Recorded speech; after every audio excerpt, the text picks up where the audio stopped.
Ya, ity madama anankiray ity moa zany dia isan'ny mpikambana ato amin'ny MSBC ato dia izy moa zany anisany olona zay efa nisitraka ny fitsaboana teny amin'ny hôpitaly privé Betania zay miara-miasa amin'ny MSBC na mutuelle de santé à base communautaire eto Toamasina eto.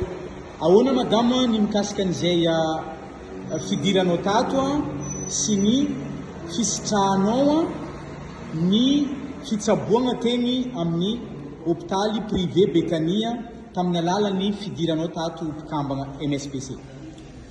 Za zany vao nisokatra ity dia misy filazalazana ny zavatra rehetra izay miseho ato izay azo sitrahana ato zany.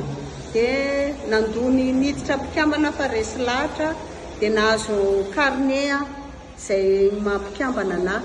Ary rehefa tsy salama dia nakany Betania dia zavatra tsy nandohana ariary teny mifandraisana ara-dalàna.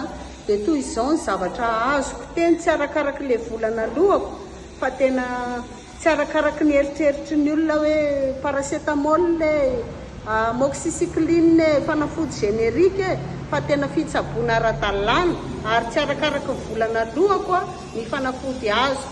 Dia manentana antsika rehetra izay maniry hiditra ho mpikambana aza misalasala fa vola kely no alohanao fa tena mahazo fitsaboana ara-dalàna ianao ary tena etohandry zareo ny fahasalamanao. Ianao zany ninona retinao tsy vita voatsabo ara-dalàna na fandraisana na fanafody dia ara-dalàna tsy araky ny eritreretana anazy.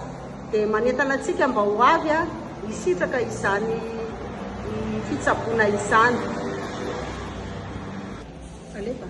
Manentana antsika vahoaka eto Tamatavy tongava mandray anjara misitraka ny fitsaboana eny amin'ny hôpitaly fa tsisy fanavakavahana, fitsaboana ara-dalàna, fanafody maro ny vola alohanao mora dia mora mirary. Dia manentana antsika ho tonga maro.